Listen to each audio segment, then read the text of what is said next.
नमस्कार, आप देख रहे हैं एनडीटीवी इलेक्शन कैफे। मैं हूं पूर्णेंदु शुक्ल। आज इस बेहद खास चर्चा में मेरे साथ हैं सुमित सर, मुकेश जी, रवीश जी, शादाब जी, संजय सर, मैंग सर और अश्विन। आज हम बात फिर से दिल्ली चुनाव की ही करेंगे। कल मतदान होना है और एक आंकड़ा है सी वोटर का कि दिल्ली चुनाव में 17% मतदाता ऐसे हैं जो चुनाव के बिल्कुल आखिर में डिसाइड करते हैं कि किसे वोट करना है। तो 17% का आंकड़ा बहुत बड़ा है। ये किधर जाएंगे?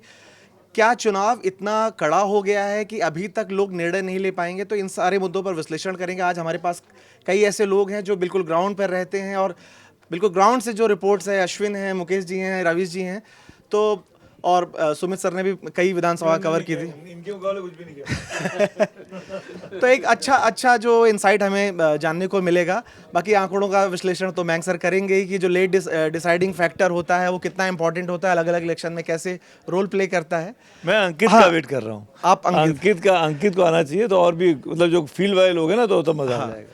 तो सुमित सर, सबसे पहले आपसे ही स्टार्ट कर रहे हैं आज। फील्ड के लोगों से शुरू करो ना भाई, हम लोग तो रोज ही बोल रहे हैं। अच्छा, मैं खुद सुनना चाहता हूँ रवीश के पास क्या है, मुकेश के पास क्या है, अश्विन के पास। ठीक है रवीश जी, ये आप देख रहे हैं कि आखिरी रात तक चुनाव चल रहा है। वो ऐसा नहीं कि 4 दिन 5 दिन पहले ही पता लग गया कि कौन जीत रहा है कौन हारा है। ये चुनाव बहुत आखिर तक जा रहा है। ये जो आंकड़ा 17% का मैंने जिक्र किया, जो बहुत ही आखिर में जाकर के डिसाइड करेगा किधर जाना है, तो 17% तो बहुत फर्क ला सकता है। मतलब ये चुनाव अभी बहुत ओपन है, किधर जाएगा कहना बड़ा मुश्किल है। देखिए 2020 में भी मैंने कवर किया था चुनाव को, और 2020 से ये जो चुनाव है वो बहुत मुख्तलिफ है, बहुत अलग चुनाव है। इसमें दो फैक्टर जो है वो काफ़ी एंटी काम कर रहे हैं आम आदमी पार्टी के। एक तो नगर निगम में इनका आ जाना, दिल्ली के विधानसभा में है ही है, नगर निगम में आ जाना, तो दो सत्ता विरोधी लहरें जो है वो झेल रही है। दूसरी बात यह है कि जो केंद्र सरकार और राज्य सरकार का जो झगड़ा चल रहा है उससे लोग कहीं ना कहीं मुझे बहुत फेडअप दिखे हैं। बहुत सारे लोगों की ये शिकायत थी कि भाई ये कह रहे हैं कि केंद्र सरकार काम नहीं करने दे रही है, तो इस बार क्यों ना ऐसा किया जाए कि एक ही ऐसी सरकार चुनी जाए जो केंद्र के साथ में मिलकर चले। अब जीत हार का हम उस तरीके से सीटों का अनुमान नहीं बता सकते हैं, लेकिन मुझे लग रहा है कि इस बार आम आदमी पार्टी के सामने एक बहुत ही गहरी सियासी चुनौती है। क्योंकि बॉडी लैंग्वेज आप देखिए अरविंद केजरीवाल का, मनीष सिसोदिया का, और देखिए एक बात और भी है, नेता हमसे आपसे ज़्यादा होशियार होता है मतदाताओं को पहचानने में। मुझे एक बड़े कांग्रेस के लीडर ने बताया था, मैंने उनसे ऐसे बातचीत में पूछा, मैंने कहा क्या लग रहा है सर, जीत रहे हैं आप? तो बोला कि रवीश भाई, इस बार का वोटर मुझसे निगाह से निगाह नहीं मिला रहा है, इसलिए मुझे लग रहा है कि मैं इस बार नहीं जीत पाऊंगा। तो मतदाताओं के अंदर जो आम आदमी पार्टी के जो वोटर हैं, परंपरागत वोटर हैं, मैंने ऐसे कई लोगों से बात किया है, वाल्मीकि समाज के लोगों से बात किया है, झुग्गी झोपड़ियों में मैं गया हूँ, उनको तक को ये कॉन्फिडेंट वो नहीं है कि आम आदमी पार्टी जीतेगी। अन्ना कॉलोनी जंगपुरा के अंतर्गत आती है, आईटीओ से ठीक पीछे वाली कॉलोनी है अन्ना कॉलोनी। मैं वहाँ पर गया, मनीष सिसोदिया प्रचार करके निकले, उसके बाद मैं जस्ट आधे घंटे बाद में कई सारे लोगों से मिला। अन्ना कॉलोनी के बहुत सारे लोगों के अंदर शिकायतें थी, और तमाम सारे लोग जिन्होंने पिछली बार बढ़ चढ़ के वोट दिया था आम आदमी पार्टी को, वो हमसे कहने लगे कि भाई झगड़ा बहुत हो रहा है, हम लोग इसमें फंसे हुए हैं, गंदगी बहुत ज़्यादा है। क्योंकि नगर निगम में भी आम आदमी पार्टी है, इसके वजह से पार्षदों के खिलाफ एक लोकल स्तर पर नाराज़गी, वो भी कहीं ना कहीं उसका खामियाजा। और देखिए दो बातें हैं, जो फ्लोटर वोटर की आप बात कर रहे हैं, दिल्ली विधानसभा एक ऐसी विधानसभा है जहां पर सबसे ज़्यादा फ्लोटर वोटर है, कि वही फ्लोटर वोटर लोकसभा में बीजेपी को दे रहे हैं, वही जो है आम आदमी पार्टी को दे रहे हैं। और आप देखिए 2013 से अगर आप उठा लीजिए, 2015 में करीब 34-34.5% वोट मिला था, फिर 2020 में 38.5% वोट मिला। तो इस बार ऐसा क्या होगा कि बीजेपी वहीं अटक जाएगी और ज़्यादा नहीं आगे बढ़ेगी? जीत हार का अंतर आप देख लीजिए, जहां पर आम आदमी पार्टी जीती है पिछली बार, बुराड़ी 60,000 वोटों से ज़्यादा से जीती थी, और आप बता रहे हैं कि 1.5 लाख वोटों का ही टोटल अंतर है। तो ऐसे में कई ऐसी सीटें हैं जिनको हाथ पर गिनी जा सकती है। बुराड़ी हो गया, माजरा हो गया, सुल्तानपुर माजरा हो गया, ओखला हो गया, आपके खुद जंगपुरा की सीट 20,000 से ऊपर वोटों से जीते थे। करोल बाग की सीट है जहां विशेष रवि लड़े थे, लगातार उनका आंकड़ा जो है बढ़ा है, 30,000 वोटों से वो जीते थे। तो ये सारी ऐसी सीटें हैं। और मैं बाहरी दिल्ली के भी कई सारे जगहों पर गया था, बवाना, नरेला, नजफगढ़, उत्तम नगर, विकासपुरी, पिछली बार 7-0 था, 7 पूरी की पूरी सीटें आम आदमी पार्टी जीत ली थी। इस बार मैं कई सारे गांवों में गया, इस बार जाट आरक्षण का पत्ता खेला, लेकिन उसके बावजूद मैं कई सारे ऐसे गांव में गया जाट बहुल, जहां पर उस आरक्षण से वो लोग जो है उससे और ज़्यादा दिखाई गई नाराज़गी कि आप 10 साल तक रहे, आपने जाट आरक्षण की बात नहीं की, चुनाव आ गया तो आप जाट आरक्षण की, जाट को बेवकूफ़ आपने समझ रखा है। तो मुझे लग रहा है बाहरी दिल्ली का अगर मैं बात करूं, बाहरी दिल्ली में अपेक्षाकृत अच्छा करेगी बीजेपी। पिछली बार 7-0 था, इस बार मुझे लग रहा है कि 5-2, 6-1 का हो सकता है। साउथ दिल्ली की, हाँ, मुझे लग रहा है बीजेपी का सर ज़्यादा वहाँ पे वो रहेगा, या तो बीजेपी 5 सीटें तक जीत सकती है, या हो सकता है कि बहुत खराब प्रदर्शन करे तो 5 करेगी, अच्छा प्रदर्शन करेगी तो मुझे लग रहा है 7-0 हो सकता है। तो ऐसे कई सारे पिकेट्स हैं जहाँ पर बीजेपी मेरे ख्याल से इस बार अच्छा करेगी। 21 ऐसी सीटें हैं जहाँ पर 5000 से कम अंतर रहा है। इस बार बहुत माइक्रो लेवल पर मैनेजमेंट उसका किया गया है। तो इस बार का चुनाव बिल्कुल आसान नहीं है। मैं जीत हार का प्रेडिक्शन नहीं कर रहा हूं, लेकिन मैं ये कह रहा हूं कि वोट परसेंटेज, जैसा आपने हरियाणा में देखा, कांग्रेस और बीजेपी के वोट परसेंटेज में बहुत ज़्यादा अंतर नहीं था, लेकिन सीट उनकी इसलिए बढ़ गई क्योंकि उनके उम्मीदवार ऐसे नहीं थे जो कि अब इसमें भी मुझे यही लग रहा है कि जैसे मैंने बताया ना, कुछ ऐसे उम्मीदवार हैं इनके जो बहुत बड़े बड़े मार्जिन से जीते हैं आम आदमी पार्टी के, तो वोट परसेंटेज कम मतलब क्लोज होने के बावजूद मुझे लग रहा है बीजेपी की सीटें बढ़ सकती हैं। ये मेरा मानना है। मुकेश जी, जी, आप फील्ड पे हैं, आप क्या देख रहे हैं? मतदाता, इनकी राय है कि थोड़ा नाराज़गी, खासकर जो एक एंटी इनकम्बेंसी तो जो विधानसभा में सरकार है, और एक जो एमसीडी जो लेना है वो आपके लिए थोड़ा नुकसानदायक है। लेकिन आम आदमी पार्टी, केजरीवाल साहब ने दावा किया हमारी तो 55 सीटें आ रही हैं, तो आपकी क्या राय है? देखिए, कई विधानसभा में मैं भी गया हूँ और तमाम लोगों से मैंने बात की। जो काम अरविंद केजरीवाल कर सकते हैं वो भी काम पिछले कुछ सालों में नहीं हो पाए हैं। जैसे कि बेसिक काम है, पानी का जो मुद्दा है, सीवर का जो मुद्दा है, सड़कों का मुद्दा है, इसको लेकर लोगों में बहुत नाराज़गी है अरविंद केजरीवाल से। मैंने उत्तम नगर गया, मैं वहाँ कवर किया, जनकपुरी गया, वहाँ कवर किया, बाकी कई जगहों में घूमा हूँ। तो जो बेसिक चीज़ें हैं उसको लेकर लोगों में नाराज़गी है। दूसरी बात ये है कि अरविंद केजरीवाल हमेशा ये कहते हैं कि हमारे पास दिल्ली पुलिस नहीं है, नहीं हम कानून व्यवस्था ठीक कर देते। केजरीवाल ने पिछले 5 सालों में इस मुद्दे को नहीं उठाया। चुनाव के पहले उन्होंने क्राइम वाला मुद्दा शुरू एकदम उठा दिया कि दिल्ली में बहुत अपराध हो रहा है, जहाँ पर क्राइम हो उसके वो घर पहुँच जाए, विक्टिम के यहाँ पहुँच रहे थे। लेकिन उनको लगा कि ये मुद्दा काम नहीं करेगा, तो फिर वो यूटर्न ले गए। तो उनके पास अपनी उपलब्धियाँ बताने के लिए बहुत कुछ नहीं है, ठीक है। वो दूसरे क्या कर रहे हैं उस पर ज़्यादा फोकस कर रहे हैं कि बीजेपी वाले ये कर रहे हैं, झुग्गियों में जाके लोगों को भड़का रहे हैं, पैसे दे रहे हैं। तुमने क्या किया है पिछले 5 सालों में, वो बताने के लिए नहीं है। तो अरविंद केजरीवाल जो है, क्राइम को लेकर उन्होंने बहुत फोकस किया था बीच में, लेकिन उनको लगा कि ये मुद्दा बहुत आगे ज़्यादा नहीं बढ़ पा रहा है, तो फिर उन्होंने मुद्दा छोड़ दिया। तो कुल मिलाकर जो मुझे तमाम जगहों पर घूम के लगा है कि लोगों के अंदर एक नाराज़गी है, क्योंकि जो बेसिक काम आप कर सकते थे, पुलिस छोड़ दीजिए, आप पुलिस आपका काम नहीं है, मानता हूँ कि पुलिस नहीं, लेकिन जो बेसिक चीज़ें हैं वो काम करने में आप सफल नहीं हो पाए, और शायद यही वजह कि बहुत सारे लोगों से इस बात को लेकर नाराज़ हैं। अश्विन, आप पिछले 1 महीने से ज़्यादा समय से दिल्ली की सड़कों पर आप घूम रहे हैं, लोगों से बात कर रहे हैं, देख रहे हैं।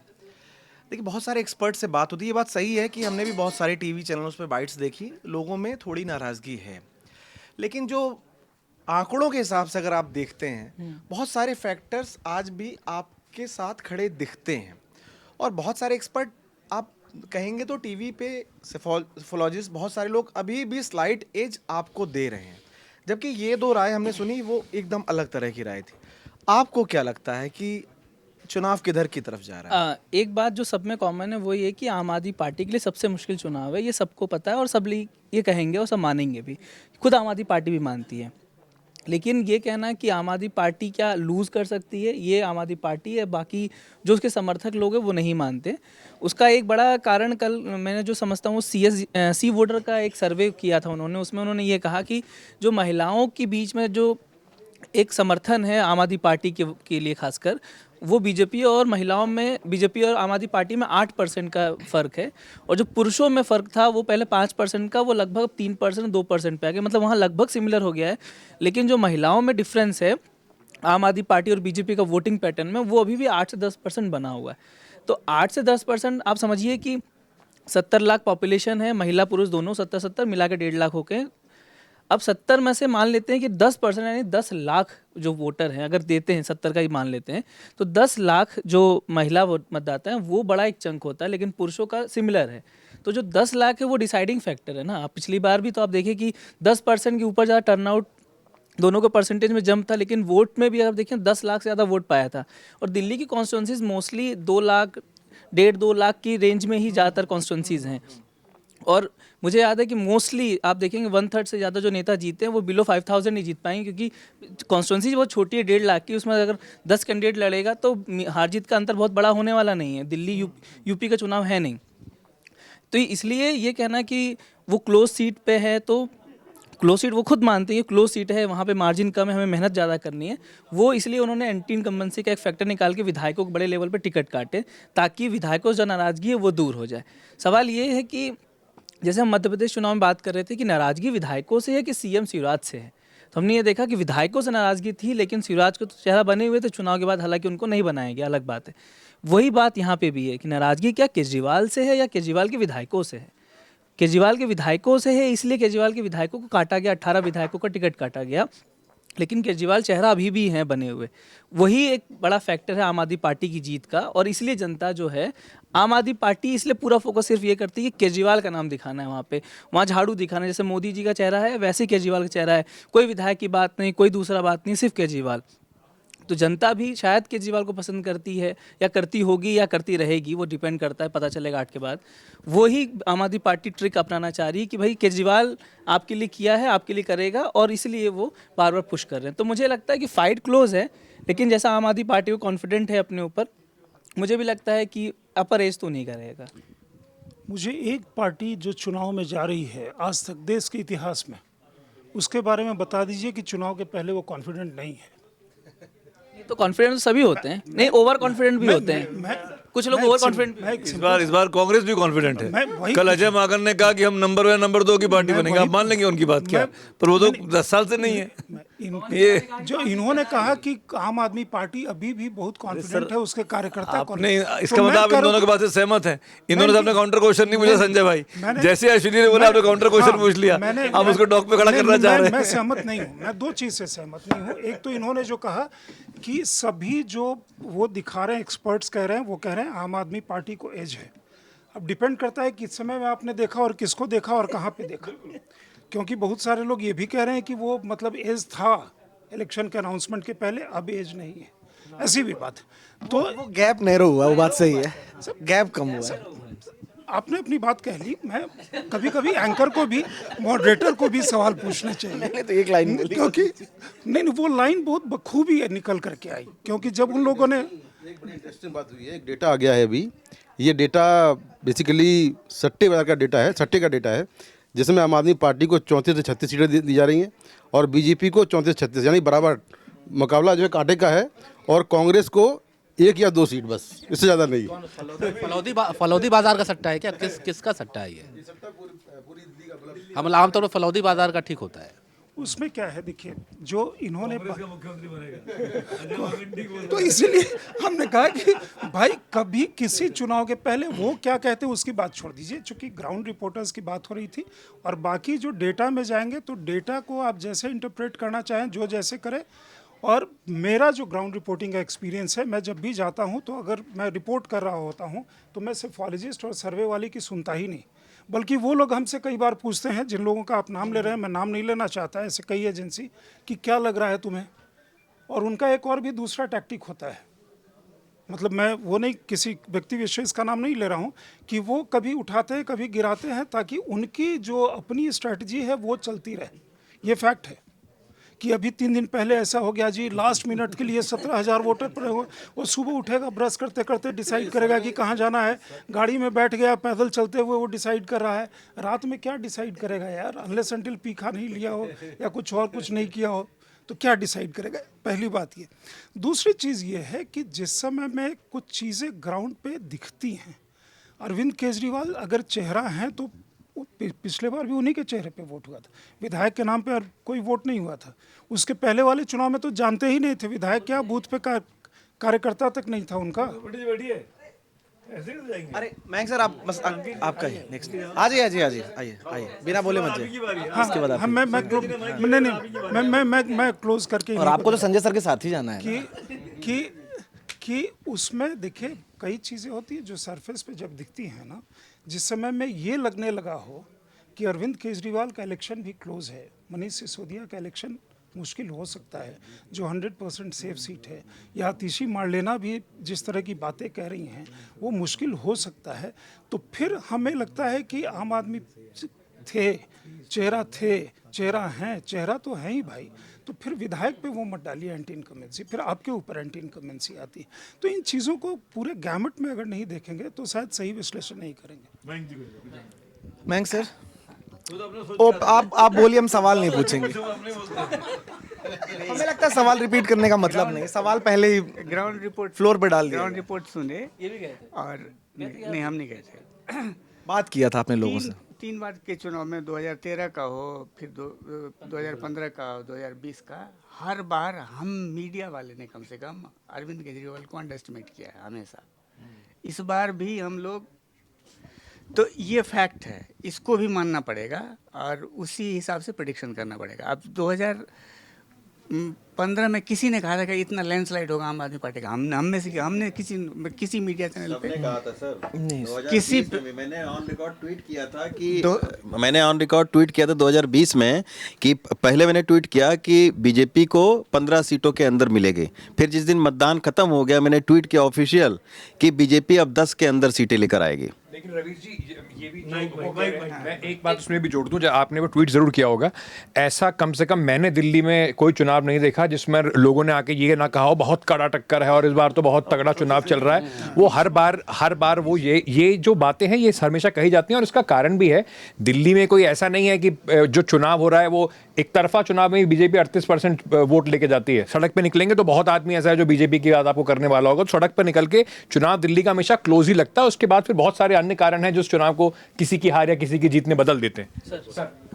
हाँ तो 20 वाला चुनाव क्लोज अंडरस्टिमेट किया जाता है। और दूसरा, अब जो 17% आपने कहा ना, 17% वो फ्लोटिंग वोटर, और वो आप देखेंगे ना पैटर्न की लोकसभा से विधानसभा में कितना स्विच करते हैं, वो है 17%। कोई उन्होंने कोई सर्वे करके 17% का नंबर नहीं लाया है, ये उतना ही एक्सटेंड होता है, लोकसभा और विधानसभा में चेंज होता है।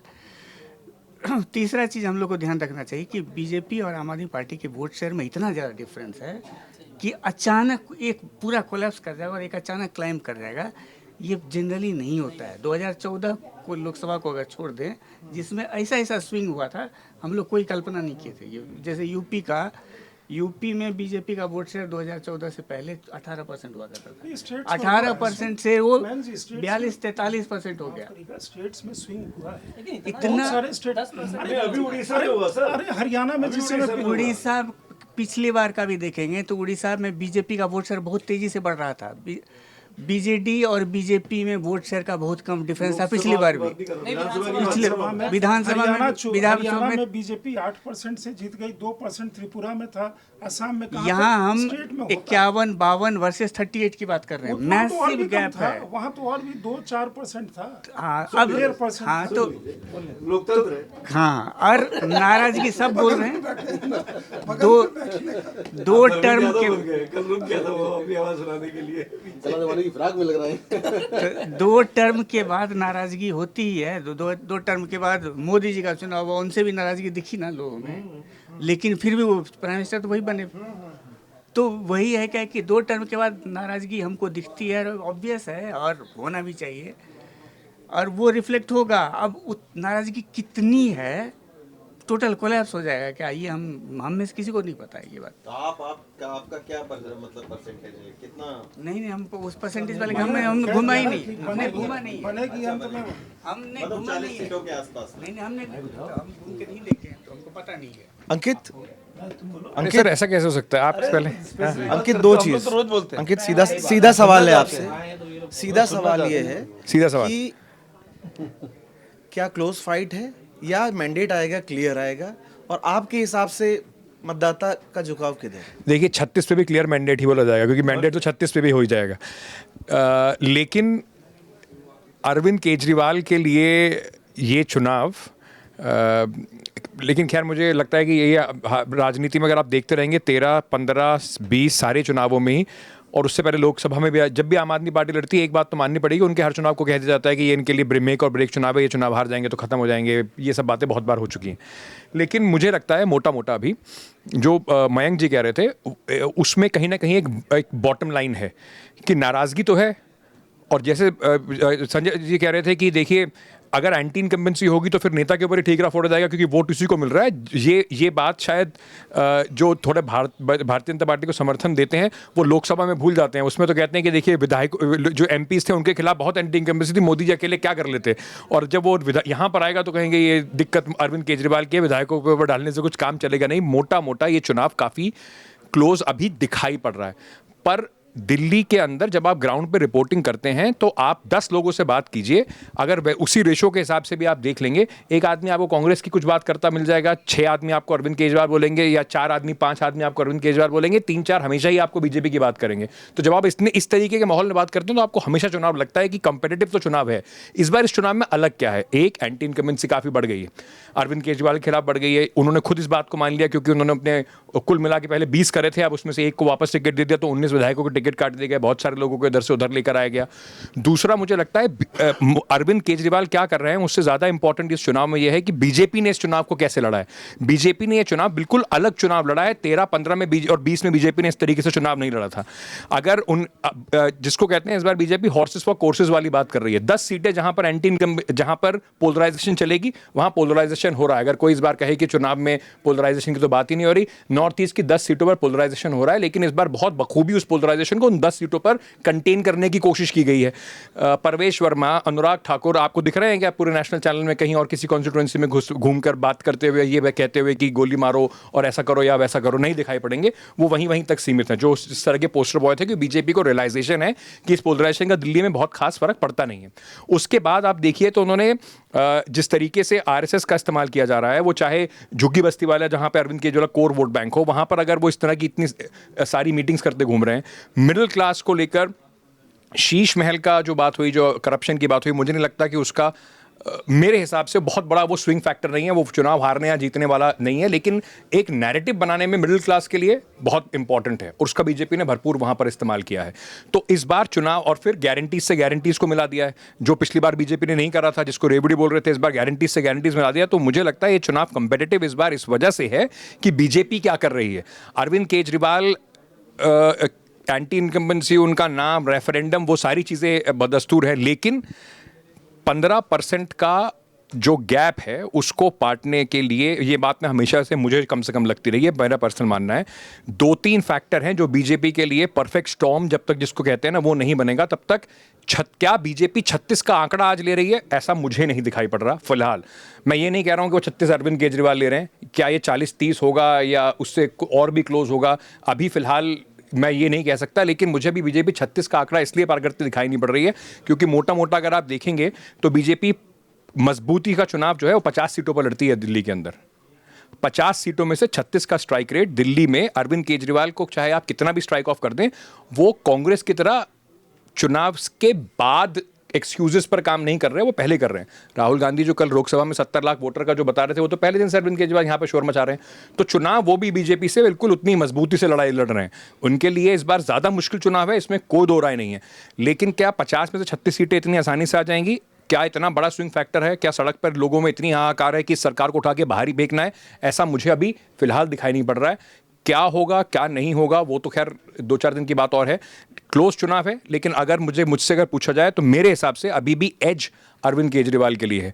कांग्रेस की जो बार बार बात हो रही है कि बहुत मजबूती से चुनाव कांग्रेस पार्टी लड़ रही है, कुल मिला के 7-8 सीटों को अगर आप छोड़ दें तो कांग्रेस उसके अलावा कहीं पर शायद इतनी मजबूती से चुनाव लड़ती दिखाई नहीं पड़ रही है। वही मेहनत कांग्रेस की टॉप लीडरशिप ने भी की है।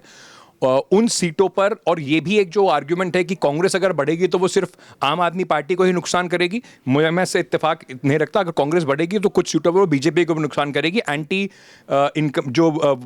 इनकम्बेंट वोट है वो बटेगा जरूर। मैं एग्जांपल आपको बादली सीट का दे देता हूं, जहां पर कांग्रेस के जो मुखिया हैं यादव साहब बहुत बढ़िया चुनाव लड़ रहे हैं, तो यादव जी को वोट देने वाला कौन लोग है? वो क्या वहां की झुग्गी बस्ती वाला वोट दे रहा है? यादव जी को वोट रवीश भाई घूम कर आए होंगे, पूछ लीजिए जा जाके उस गांव में जो संपन्न गांव वाले हैं, जो वहां के जो लोकल गुजर हैं, वो उनको वोट दे रहे हैं। किसका वोट है वो? पिछली बार किसको वोट मिला था? वो बीजेपी को वोट मिला था। तो ऐसा नहीं है कि कांग्रेस का सारा वोट, अगर 10% कांग्रेस आ गई तो बड़ी सिंपल मैथमेटिक कैलकुलेशन नहीं है कि तो कांग्रेस अगर 12% हो गई तो आम आदमी पार्टी बिल्कुल साफ हो जाएगी। तो ये जो स्विंग है, मुझे लगता है कि वो अभी इतना बड़ा मोमेंटम बीजेपी के लिए मोमेंटम है और बना है, पर इतना बड़ा मोमेंटम बना है कि क्या उनको वो 36 के पार ले जाएगा, उसमें मुझे अभी संशय है। सुमित सर, बीजेपी को लोकसभा में थोड़ा सा डेंट लगा, पूर्ण बहुमत नहीं मिला, 240 आ गए नीचे, लेकिन उन्होंने कोर्स करेक्शन किया। उसके बाद के विधानसभा चुनाव में उन्होंने बहुत ही शानदार प्रदर्शन किया। हरियाणा जीता, उसके बाद महाराष्ट्र जिसकी इतनी कोई कल्पना नहीं कर रहा था, उसमें भी ज़बरदस्त उनको जीत मिली। तो कुछ लोग इस बायसनेस के शिकार हैं कि शायद दिल्ली भी बीजेपी उसी तरह से निकाल लेगी, क्योंकि दिल्ली में भी जैसे अंकित ने बहुत अच्छे से बताया कि 13, 15 या 20 की तरह नहीं, बिल्कुल बदले हुए अंदाज में बीजेपी लड़ रही है। जैसे हमने देखा कि लोकसभा चुनाव के बाद उन्होंने जो झुग्गियों में रात्रि प्रवास कार्यक्रम शुरू किए, समिति बनाई कि कैसे आउटरीच करना है, झुग्गियों में जाना है, उस तरह से बहुत सारा उन्होंने आरएसएस से बहुत सारे एग्जाम्पल दिए। और ये भी हम देख रहे हैं कि जो गैप है, ये तो सब लोग मान रहे हैं कि जो गैप पहले आप और बीजेपी में ज़्यादा था, वो चुनाव करीब आते आते वो गैप कम हुआ है। वो आखिरी दिन क्या होगा, नहीं क्या होगा, वो कहना मुश्किल है, वो तो 8 तारीख को ही पता चलेगा। इस पूरे घटनाक्रम को मद्देनज़र रखते हुए आपका क्या वो है कि हवा किधर है, क्या है? हो सकता है कि मैं बहुत सी ऐसी बातें बोलूँ पूर्णेंदु जो मैं रोज़ यहाँ बोल रहा हूँ कोई नई चीज़ नहीं है बोलने के लिए, क्योंकि मैं पिछले 24 घंटे से फील्ड में नहीं गया हूँ, पर क्योंकि इन लोगों की बातें सुनी है तो उस पर बात याद आती है। जैसे 2-3 एग्जाम्पल से शुरू करता हूँ। अरविंद केजरीवाल ने कल कहा कि 55 सीटें हम जीत रहे हैं, महिलाएं और वोट दें तो हम 60 हो जाएंगे। मुझे लगा कि ये जीता हुआ बयान नहीं था। ये आपके पास 62 विधायक थे भाई, आपने खुद ही 55 पे ले आए टू स्टार्ट विद। सीएम को बोलना चाहिए था 62 जीत रहे हैं, 67 बोलना चाहिए था, 70 बोलना चाहिए था, कॉन्फिडेंस साउंड करना चाहिए था, जो मुझे लगा कि नहीं थे। अभी अश्विनी ने एक बात की आपने कि किसी ने कि महिलाओं को वोट करना चाहिए, तो इसका मतलब जो अरविंद भी अपील कर रहे हैं कि महिलाएं आके वोट करें, इसका मतलब क्या उनके पास ये फीडबैक है कि महिलाएं इस बार छिटक रही हैं, महिलाएं इस बार भाजपा की तरफ जा रही हैं? क्यों उन्होंने स्पेसिफिकली महिलाओं के लिए कहा वहाँ पे? युवाओं के लिए नहीं कहा, मुसलमानों के लिए नहीं कहा, दलितों के लिए नहीं कहा, जाट के लिए नहीं कहा, जिनके लिए रोज़ वो पिछले 15 दिन से पीसी कर रहे थे। इसलिए मेरे दिमाग में खटका आया कि ये बयान क्यों आया उस बयान को सुनने के बाद। मुझे नहीं पता कौन चुनाव जीत रहा है, कौन चुनाव हार रहा है, पर मैं इतनी बात मैं फिर से इस बात को रिपीट कर रहा हूँ, और मैं कि चुनाव में नतीजे एक तरफा आएंगे। ये 36, 34, 33, 32 नहीं होगा, और 40 प्लस होगा, चाहे इसका हो चाहे उसका हो। 40 या 45 के आसपास होगा विनिंग सीट। और कांग्रेस, मतलब हमको लगता है कि कांग्रेस, मैं इसलिए कह रहा हूँ कि 2015 का चुनाव याद करिए, 13 में मिलीजुली सरकार बनी थी कुछ दिनों के लिए। कांग्रेस से कितने विधायक थे? 8 या 10 विधायक थे। 8 विधायक थे 13 में। इन लोगों के आम आदमी पार्टी का 27-28 थे, 27-28 थे। 15 का चुनाव जब शुरू हुआ, 15 का चुनाव जब कांग्रेस पार्टी लोकसभा हार चुकी थी, दिल्ली के सीटें हार चुकी थी, और तभी भी किसी ने उम्मीद नहीं की थी कि दिल्ली विधानसभा में कांग्रेस पार्टी जिसने 15 साल यहाँ पे शासन किया वो 0 पे आ जाएगी। 8 से 0 कोई नहीं बोल रहा था, वो 0 आई। तब भी ये लगता था कि कांग्रेस पार्टी चुनाव लड़ रही है। मुझे अच्छे से याद है, मैं उस वक्त दूसरे चैनल में काम करता था, और यही हारून यूसुफ, यही अशोक वालिया साहब जब नहीं रहे, इनकी सीटें कंफर्म मानी जाती थी। राजकुमार चौहान, कृष्णा तीरथ, लवली, ये जो शीला दीक्षित की कैबिनेट थी, इनकी सीटें कंफर्म, ये सब चुनाव हार गए। मतलब 0 सीटें तभी ना, सब चुनाव हार गए। मुझे पता नहीं क्यों ये 15 वाली सिचुएशन तो 25 में नहीं क्रिएट हो रही है। तब कांग्रेस विलेन थी, आज आम आदमी पार्टी विलेन तो नहीं हो गई है वोटर के लिए। जिस तरीके से फीडबैक आ रहे हैं ग्राउंड से, रिपोर्टर्स के, मैं आम आदमी पार्टी के कवर करने वाले रिपोर्टर्स के हवाले से बात कर रहा हूँ। जो बीजेपी कवर कर रहे हैं उनकी बात कर ही नहीं रहा हूँ। उनका टोन और टेनर, अगर जब वो ये कह रहा है कि मुकाबला खड़ा हो गया है, मुकाबला फंसा हुआ है, वो जब ये कह रहा है कि अरविंद और मनीष की सीटें फंसी हुई हैं, तो क्या मतलब है इसका? अरविंद और मनीष तो इस पार्टी के स्तंभ है भाई। अरविंद और मनीष पार्टी के सबसे बड़े चेहरे हैं, और अगर उनकी सीटों को लेके आम आदमी पार्टी कवर करने वाले रिपोर्टर्स अखबारों में, डिजिटल चैनल्स पे ये कह रहे हैं कि चुनाव बहुत मुश्किल है उनके लिए, बीजेपी ने पूरा दम लगा दिया है, बीजेपी ने पूरी ताकत झोंक दी है, अपने लोगों को बुला के वहाँ लगा रखा सर है। मनीष की सीट तो पिछली बार भी फंसी थी ना, तभी वो 62 सीट तो लाए ही। मैं इसीलिए कह रहा हूँ, मैं प्रेडिक्शन कर रहा हूँ, मैं कहीं कोई भविष्यवाणी नहीं कर रहा हूँ। मैं ये कह रहा हूँ, ये तमाम हालात जो दिखा रहे हैं ये क्या दिखाते हैं, इस पर सोचने की ज़रूरत है, इस पर समझने की ज़रूरत है। जिस तरह के बयान आए अरविंद ने, मुझे लगता है कि आम आदमी पार्टी ने, स्पेसिफिकली अरविंद के का नाम नहीं लेना चाहिए क्योंकि चेहरा उनका है तो उनका नाम हम लोग बड़े स्पेसिफिकली ले लेते हैं, जो कि हमारी तरफ से ज़्यादती है उनके लिए। ऐसा नहीं होना चाहिए। पार्टी की रणनीति होती है, पार्टी की स्ट्रेटेजी होती है। मुझे ऐसा लगा कि आम आदमी पार्टी ने इस चुनाव में ना रायता फैला दिया मुद्दों का। हर दिन एक मुद्दा, हर दिन एक प्रेस कॉन्फ्रेंस, हर एक दिन मुद्दा। मुझे आई माइट बी रॉन्ग, कोई एक, ये हर दिन मुद्दा था, मैंने ये स्टोरी कही की है। हर दिन एक मुद्दा उठता था। एक दिन रामायण उठता है, एक दिन फिर महिला का मुद्दा आता है, एक दिन जाट का मुद्दा आता है, एक दिन मतलब हर दिन मुद्दे बदलते हैं। आज जाट का मुद्दा उठाया सिर्फ था, एक ही मुद्दा जो कांस्टेंट रहा वो पिछले कुछ दिनों से। इस पे सुमित सर जो कह रहे हैं, मैं उससे एक बस बात है कि मैं सिर्फ ये एज अ थॉट, क्योंकि मैंने आम आदमी पार्टी बहुत साल कवर करी है और कम से कम अभी थोड़ा बहुत चलता रहता है, पता है कि क्या चल रहा है। एक थॉट प्रोसेस ज़रूर है इस बार कि वोट तो थोड़ा छिटकेगा ही, और वो वोट कहाँ छिटक रहा है वो इनको लगता है कि थोड़ा बहुत मिडिल क्लास में फ़र्क उसका पड़ सकता है। ये जो आप देख रहे हैं ना डर, ये डर पैदा जो करा जा रहा है, सिर्फ मेरा एक सवाल है कि ये डर क्या एक रणनीति का हिस्सा है? क्योंकि कहीं ना कहीं आपको इस बार लग रहा है कि चुनाव अगर चुनाव क्लोज है तो इम्पॉर्टेंट उस चुनाव के अंत में ये होगा कि कौन अपने वोटर को निकाल पाता है, किसका वोटर में इतनी इस बार इच्छा है या वो भूख है कि मुझे या तो इसको हराना है या मुझे अपना किला बचाना है। तो कहीं ना कहीं इस बात का एक डर बैठाने की कोशिश आम आदमी पार्टी के जो नेता हैं वो ज़रूर इस बात को कर रहे हैं कि उनके कार्यकर्ता को कंप्लेसेंसी ना हो एक मिनट की भी, कि वो ये ना सोच ले कि बॉस चलो यार एक ही सीट की तो बात है, बाकी तो निकल ही रही हैं। तो उसको लेकर इतना डर बैठाया जा रहा है। ये मेरी कल किसी एक बड़े सीनियर नेता से बात हो रही थी, उन्होंने कहा कि अरविंद केजरीवाल हर चुनाव में सबसे पहले लिखना शुरू कर देते हैं, 70 सीट आएगी, बीजेपी 5 आएगी, पर्चे पे लिख दी, अपनी लिखे ना लिखे उनकी तो लिखना शुरू कर देते हैं, बीजेपी 0 है, ये भी चुनाव हार रहा है, वो भी चुनाव हार रहा है। इस बार एक भी साइन नहीं करा ना उन्होंने। मैं जानता हूं कि आम आदमी पार्टी के कुछ सीनियर नेताओं ने मुझे बताया कि पिछले कई दिनों से अरविंद केजरीवाल से बार बार बोला जा रहा है कि सर प्रेडिक्शन कर दीजिए, जनता में विश्वास तभी बैठेगा जब आप करेंगे। क्यों नहीं कर रहा है अरविंद केजरीवाल इस बार? क्यों इस बार अरविंद केजरीवाल इसलिए नहीं कर रहे? क्योंकि उन लोगों को बार बार लगता है कि जैसे मैंने कहा बीजेपी ने अपनी स्ट्रैटेजी बदल दी, तो आपको भी कुछ उसके आंसर में बदलनी पड़ेगी। इतना डर बैठा दो अपने ही कार्यकर्ता में कि अगर तुमने आज रात को 1 घंटे की देर सो गए ना तुम, तो चुनाव मुख्यमंत्री कुर्सी जा रही है। तो उसको इतना डर बैठा दो कि वो जो आपके समर्थक हैं, जो आपको चाहने वाले हैं, वो एक्स्ट्रा कॉशियस होकर चलें, वो थोड़े से भी नीचे ना गिरें। सोच के देखिए, आम आदमी पार्टी का कार्यकर्ता जो कल तक ये घूमता फिरता था और कुछ होना हो, अरविंद केजरीवाल को हरा देगा, आज उसकी रात में नींद उड़ी रहेगी। नेताजी ने कहा है कि मेरी सीट ही फंस जाएगी अगर तुम लोग बाहर नहीं निकले तो। देखिए एक सेकंड में खत्म कर रहा हूं। तो मैं इसी वजह से कह रहा हूं कि ये जो थोड़ा ज्यादा डर फैलाने की जो सिचुएशन है, मुझे ऐसा लगता है कि ये कोशिश भी है कि कहीं ना कहीं अपने कार्यकर्ता को ये बताया जाए कि भैया अगर इस बार घर में बैठ के मत लो। जो अब आप देखिए आम आदमी पार्टी के लिए परेशानियां कहां गई हुई, बार बार ये अरविंद केजरीवाल हर चुनाव में बोलते थे ना, पैसे ले लो वोट अपने ही करना है। नहीं, अब बीच में 3-4 दिन बहुत घबराहट थी भाई, कहाँ है, बहुत घबराहट थी, बार बार कह रहे थे बहुत पैसा बट रहा है, खरीद रहे हैं, पकड़वा दो। इन्होंने 2-3 जगह पकड़वाए गए लोग, तो पार्टी को ये फीडबैक गया कि बॉस जहां जहां पकड़वा रहे हो, जैसे मान लीजिए हम 5 लोग बैठे हैं, हम में से 3 को बीजेपी या किसी भी पार्टी से पैसा मिल गया और हमने आप पकड़वा दिया, तो इन दोनों को तो पैसा मिला नहीं। इन्होंने कहा साला पैसा भी नहीं मिला, अब तुमको वोट भी नहीं देंगे, गुस्सा आ रहा है इन लोगों को। तो उन्होंने कहा भैया पैसा बटने दो, पैसा बटने से जहां रुकवाओगे आपका वोटर नाराज हो जाएगा कि पैसा भी नहीं दे रहे, हम तो वोट इनको कर ही रहे थे। तो ये कुछ चीजें एक रणनीति के हिस्सा भी दिखाई हो सकती, मतलब मैं ये नहीं कह रहा हूं, परंतु ये जो एक एक्स्ट्रा डर इस बार बैठाया जा रहा है, इस बार उन्हें भी पता है कि एंटी इनकम्बेंसी है, उन्हें भी पता है कि इस बार जिस तरीके से काम हुआ आपके लिए वो वाला माहौल नहीं है जो अब तक होता था। तो उसको कैसे करेंगे आप? डर से ही पैदा करेंगे कि भैया देखो मैं चला गया तो बार बार वो अभी भी कह रहे हैं कि बीजेपी आ जाएगी, तुम्हारा झुग्गी छूट जाएगी, तुम्हारा ये बंद हो जाएगा, तुम्हारा वो बंद हो जाएगा। और मैं अपनी सीट अगर हार सकता हूं तो सोचो तुम लोगों का क्या होगा। तो बॉस ये अंकित जो आप कह रहे हैं, इसमें 2 चीज़ और जोड़ दूं।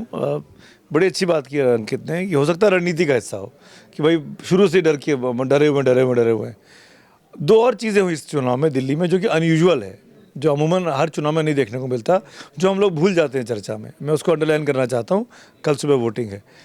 इस चुनाव के दौरान जब से चुनाव अपने पीक किया है, 5 या 6 जनवरी को अनाउंसमेंट हुआ है ना। आज हम 6 या 7 को 8 को वोट 5 को वोट पड़ेंगे। इन 30 दिनों का हिसाब लगा लीजिए। दिल्ली में धारा 144 लगा दी गई, जो भी BNS में आ गई है। कोई टीवी डिबेट, पब्लिक फोरम पे नहीं हो पाए। कोई कनॉट प्लेस पे शो नहीं हो पाया किसी चैनल का।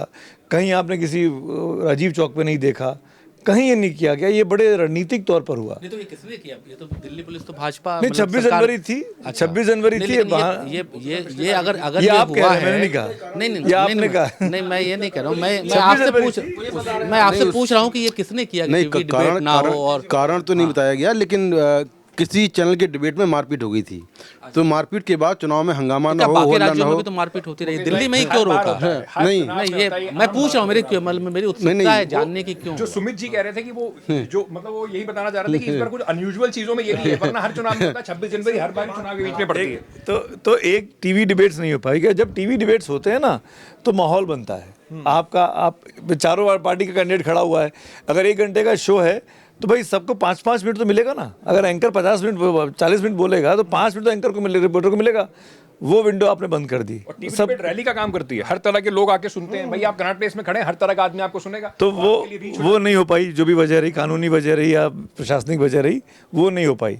पहली चीज़। दूसरी चीज़, आपने एक भी ओपिनियन पोल नहीं देखा। अब वो क्या हिंदी खबरों कौन जानता? तुम भी जानते हो, मैं तो देखता भी न्यूज़ चैनल का नाम पहली बार सुना है। तो किसी बड़े चैनल ने इस चुनाव में एक भी ओपिनियन पोल नहीं किया। वरना अमूमन जिस दिन डेट अनाउंस होती है उस दिन शाम को पर डिबेट होता है एक ओपिनियन पोल का। एक होता है ड्यूरिंग द प्रोसेस, जब कैंपेन चल रहा हो। आप तो इलेक्शन कवर, आप तो मुझसे अधिक डेटा समझते हो। उस दौरान एक होता है, क्योंकि हम दूसरे चैनल में काम कर चुके हैं। कोशिश ये होती है कि हम तीन नहीं तो दो ट्रैकर के नाम पे दिखा देंगे। अनाउंसमेंट जब हुआ तब कौन सी पार्टी कहाँ थी, और जब खत्म हो रहा है कैंपेन आखिरी दिन पे, आज के मतलब कल के पहले तक दिखा दें कि अब क्या कितना असर पड़ा। 2 पोल तो हो ही जाते। इस बार एक भी नहीं है। किसी भी चैनल ने नहीं किया, किसी ने नहीं किया। ये क्यों हुआ? तमाम सर्वे एजेंसीज कहाँ चली गई? ये तो लोकसभा के बाद से ही थोड़ा सा ये होने लगा है। लोकसभा में जो गलत प्रेडिक्शन हो रहा है, ऐसा नहीं था। हाँ, महाराष्ट्र में हरियाणा से कॉन्फिडेंस मुझे लगता है कि लूज कर गया जो एजेंसी। दिल्ली कहना चाह रहा था कि ये बहुत बड़ी बातें कही इसमें जिन्हें इशारों में माहौल नहीं बनने देने का एक बहुत बड़ा फैक्टर होता है। इसके लिए बहुत बड़ी राजनीति खेल करना शादाब पड़ता है। जी बहुत नहीं, शादाब जी बहुत इंतजार। शादाब जी, आप बहुत सारी विधानसभाओं में गए। एक चीज़ ये बताइए, केजरीवाल साहब जो गिना रहे हैं कि 25,000 औसतन आपकी बचत होती है हमारी सरकार की वजह से, जो उनकी जो योजनाएं थी, मोहल्ला क्लिनिक है, या उन्होंने दावा किया स्कूल अच्छे बनाए, उससे लोग जो सामान्य लोग हैं जो पब्लिक स्कूल में नहीं भेज सकते अपने बच्चों को, महंगे स्कूलों में, उन्होंने कहा हमने शिक्षा का स्तर बेहतर कर दिया। मोहल्ला क्लिनिक में आपका फ्री में इलाज हो रहा है, जो फ्री बस दे दिया, या फ्री बिजली है, फ्री पानी है। लाख नाराजगी के बाद क्या ये फैक्टर अभी काम नहीं कर रहा? एक होता है नाराज होना, दूसरा है वोट नहीं करना, नेगेटिव वोट करना। आपको क्या देखा फील्ड?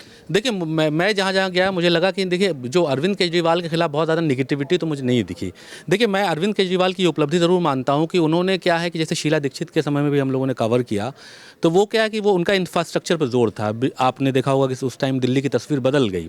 लेकिन अरविंद केजरीवाल क्या है कि उस जो इंफ्रास्ट्रक्चर पर जोर था, या जो वो पूरे दिल्ली के लिए करती थी, वो उसको इंडिविजुअल लेके आए। उन्होंने लोगों को समझा दिया कि देखो हम तुम्हारा निजी फ़ायदा कर रहे हैं। उन्होंने जैसे बिजली में बहुत कटौती कर दी, शीला दीक्षित उसके लिए तैयार नहीं थी। उन्होंने बस का किराया हाफ कर दिया और मोहल्ला क्लिनिक खोल दिया। तो वो उसको जो है मतलब उन्होंने लोगों को ये समझाया कि देखो हम तुम्हारा निजी फ़ायदा कर रहे हैं, तो तुम अपना निजी फ़ायदा देखो। मेरे कहने का मतलब है कि मोहल्ला क्लिनिक के 2 वर्जन हैं। ये कह रहे हैं मोहल्ला क्लिनिक से हमने लोगों के करीब एक तो क्लिनिक खोल दिया, लोग छोटी छोटी चीज़ों के लिए 500-1000 रुपये डॉक्टर को देते थे, फ्री में इलाज हो रहा है। बीजेपी कह रही है मोहल्ला क्लिनिक में तो जानवर सोते हैं। नहीं, ऐसा नहीं है। सभी मोहल्ला क्लिनिक में तो नहीं सोते होंगे। अब जैसे मैं सबका तो नहीं जानता, मैं अपने इलाके की बात करूँ तो हमारे इलाके में जो मोहल्ला क्लिनिक है वो चल रहे हैं, वो चलते हैं। जो देखिए नॉर्मल टेस्ट आप कराने जाएँ तो आप कोई भी टेस्ट में 1000-1500 रुपये लगते हैं। अगर आप नॉर्मल रूटीन टेस्ट भी कराएं तो वो कम से कम वहाँ फ्री हो जाता है। 2000 रुपये लगते हैं। अरे सर आप लाल नहीं नहीं नहीं नहीं नहीं नहीं नहीं नहीं नहीं नहीं नहीं अरे लाल अरे एक चीज़ और है। नहीं लाल पैथ में, अरे नहीं नहीं मैं सुमित जी की बात का जवाब दे दूं। आप किसी भी उसमें जाएं, लैब नहीं किसी भी लैब में जाएं, अगर आप रूटीन टेस्ट कराएंगे आपका 1,500-2,000 रुपए से कम नहीं आएगा। फ्री देना एक साइकोलॉजिकल खेल होता है, उसमें आप उनका 30 रुपए वाला ब्लड शुगर भी कर दे तो लोगों को लगता है हाँ कि ये बहुत बड़ा टेस्ट हो गया। तो मैं बस इसका जवाब दे दूं कि मुझे मैं एक बार लेट मी कंप्लीट। तो मुझे लगता है कि जो मोहल्ला क्लिनिक जो है वो बहुत सी जगहों पे बंद हुआ होगा, लेकिन चल रहा है। देखिए उन्होंने कहा कि मैं स्कूलों की मैंने तस्वीर बदली है, तो मुझे लगता है कि देखिए स्कूल में तो काम हुए हैं दिल्ली सरकार में, क्योंकि तमाम जगहों पे देखिए कि स्कूल खुले हैं नए। आप मेरी बात से असहमत हो सकते हैं, मैं हाँ स्कूल में काम हुए हैं, क्योंकि मैं अगर सिर्फ अपने इलाके की बात कर रहा हूँ कि हमारे इलाके में स्कूल खुले हैं, क्योंकि जो स्कूल मैंने देखा कि उसमें बच्चे नहीं जाते थे, अब जाते हैं। हमारे एमएलए ने तो कहा कि भाई हम अपने बच्चों को वहाँ भेज रहे हैं, उन्होंने कुछ साल भेजा, बाद में हो सकता है उन्होंने नाम कटवा लिया हो।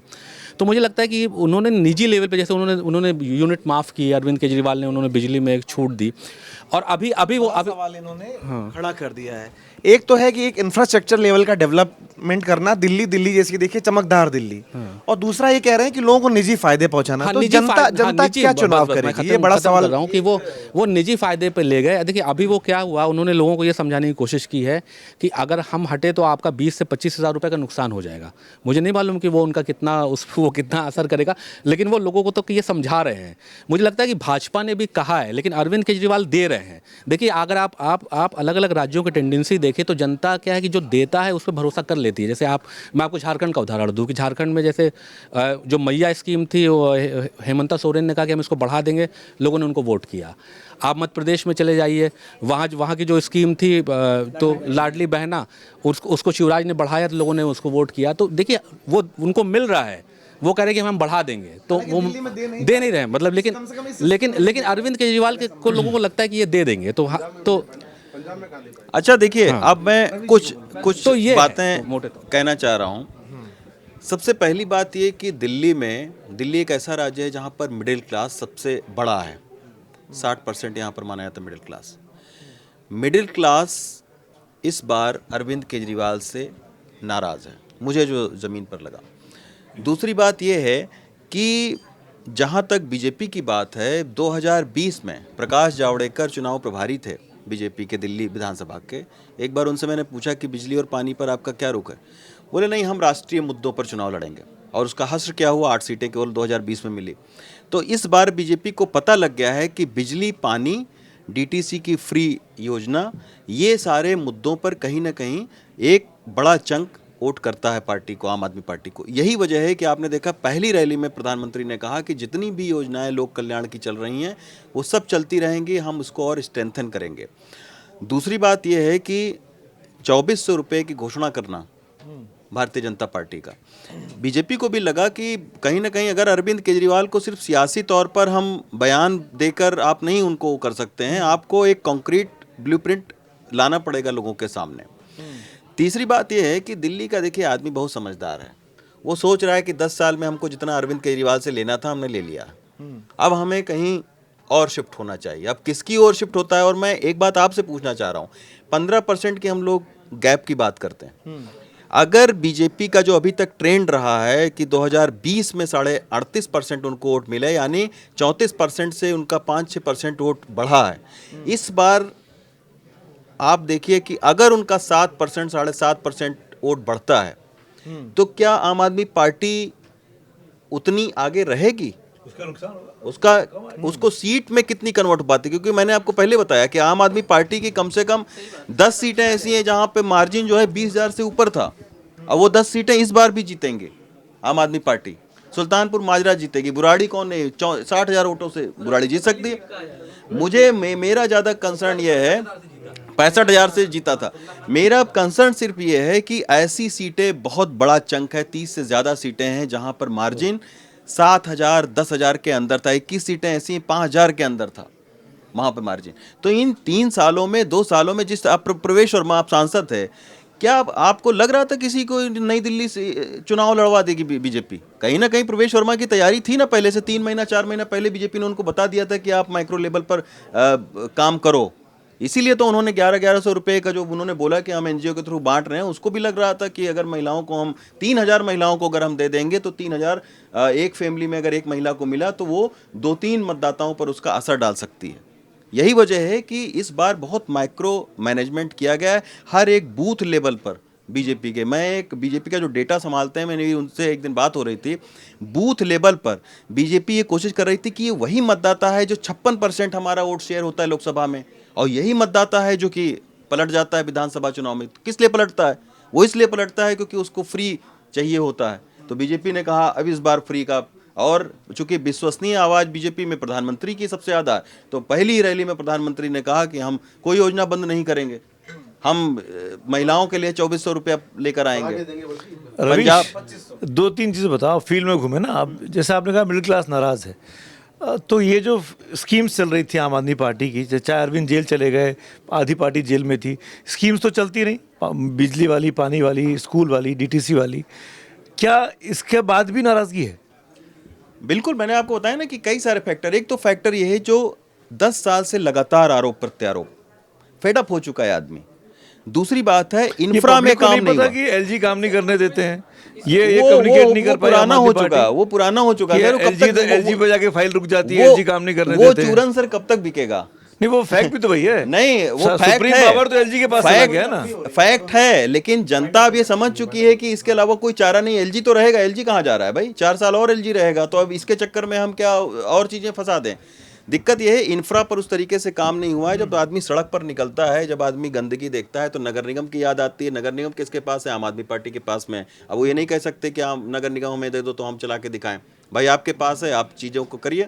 तो मुझे लगता है कि अगर 5 से 7% वोट शेयर बीजेपी का इस बार लगता है, 15% तो नहीं, बीजेपी का लैंडस्लाइड विक्ट्री नहीं होगी, लेकिन मुझे लगता है कि अगर 5 से 7% वोट शेयर बीजेपी का बढ़ा तो आप देखिएगा कि सीटों में बहुत बड़ा बदलाव आ सकता है। ये एक चीज बस बोलना, जो सर ने कहा इंफ्रास्ट्रक्चर, इसमें बात वो बिल्कुल सही है। पिछले 3-4 सालों का अगर आप बजट देखेंगे तो कांस्टेंट है 15,000 समथिंग करोड़ रुपए हर साल में कांस्टेंट जो इंफ्रास्ट्रक्चर पे खर्च हो रहा है, उसमें कोई बढ़ोतरी नहीं हुई है, लेकिन सब्सिडी में जो पैसा है वो लगातार बढ़ता जा रहा है। तो ये कई आरोप लग रहे हैं कि इंफ्रास्ट्रक्चर पे दिल्ली की सरकार कोई खर्चा नहीं कर रही और जो भी है कांस्टेंट जा रहा है।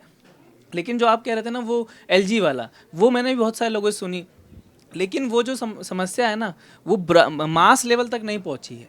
कुछ ही लोग ऐसे हैं जो कहते हैं। हाँ, मैं इन कंक्लूजन 2 बातें कह के निकल रहा हूँ। मेरा 6 बजे का शो है, क्योंकि हम ये कुछ 2-3 बातें जो कर रहे थे, जो जरवीश भाई जो बोल रहे थे कि नाराज़गी है लोगों में बहुत। दिल्ली में ना सिर्फ एक पोलराइजेशन नहीं होती है कि रिलीजियस पोलराइजेशन हो। दिल्ली में एक बहुत बड़ी पोलराइजेशन होती है जिसको बोलते हैं क्लास पोलराइजेशन। हमेशा दिल्ली में हुआ है, अरविंद केजरीवाल ने उसका बखूबी फ़ायदा उठाया और इसी वजह से अरविंद केजरीवाल जहाँ हैं वहाँ हैं। इसलिए जब आप सुनते हैं ना, और ये आप भाजपा के वोटर से ही सुनते हैं, वो बार बार आपको ये बात बताएगा कि बताइए हम टैक्स देते हैं और ये उनको फ्री में बांट देते हैं। जितना ज़्यादा ये चलता है ना, हम टैक्स देते हैं, फ्री में बांट देते हैं, उतना जो नीचे तबके का आदमी है, जो अरविंद केजरीवाल का कोर वोटर है, वो और लामबंद होता है। तो एक पोलराइजेशन वो भी होती है। उसको लगता है कि देखा इनको मिलता है, ये पैसा वाले, इनकी अगर सरकार आ गई तो ये हमारा बंद कर देंगे। और ये एक बड़ा फैक्टर है। तो मैं कह रहा हूँ कि इस पोलराइजेशन को मत भूलिए। जो लोग बार बार बात करते हैं कि लोअर मिडिल क्लास और उसमें झुग्गी बस्ती में डिफेक्शन आ जाएगा, उसका वोट कम हो जाएगा, उसमें एक बहुत बड़ा एक कारण चलता है। दूसरा, जो बार बार हम बात कर रहे हैं कि अरविंद केजरीवाल का लोअर मिडिल क्लास या मिडिल क्लास का वोटर है, जो वो नाराज है कि इतने दिनों से कुछ नहीं हुआ। बीजेपी का वही वोटर जो कल तक गाली देता था कि ये रेवड़ी कर रहा है, आज प्रधानमंत्री जी भी रेवड़ी बांट रहे हैं, वो इस बात से खुश होगा क्या? तो क्या सारा कुल मिला के एंड में ये चुनाव जो है वो इस बात पर आता है, सिर्फ और सिर्फ जो मुझे लगता है, कौन 2 चीज़ों पर, कौन अपने वोटर को बाहर निकाल पाता है, कौन अपने बूथ पे मजबूती से लड़ पाता है। और वहाँ सबसे कमज़ोर पार्टी आपको आज भी कांग्रेस पार्टी दिखाई पड़ेगी। इस वजह से कुछ सीटों पर जहाँ पर कांग्रेस पार्टी का थोड़ा माहौल बन भी रहा है, जो डिसाइसिव हो सकता था कि किसी ना किसी को हराने या किसी को जिताने में, वहाँ पर भी कांग्रेस को दिक्कतें आएंगी, क्योंकि उनका बूथ पर कितना आदमी आता है। और सर आप 15 सीटों पे कांग्रेस अच्छी मजबूती से लड़ रही है। मैंने आपको ये नहीं कहा कि मजबूती से लड़ रही है, मैं कहा जिसपे माहौल है उसमें अंत में कांग्रेस को ये देखना पड़ेगा कि क्या बूथ पर वो लोग खड़े कर पाते हैं। हरियाणा में बहुत मजबूती से लड़े थे, अंत में जाके बूथ पर हमने देख लिया था कि कहाँ पर कितने लोग खड़े हुए हैं। हरियाणा में मजबूती से माहौल बनाया था।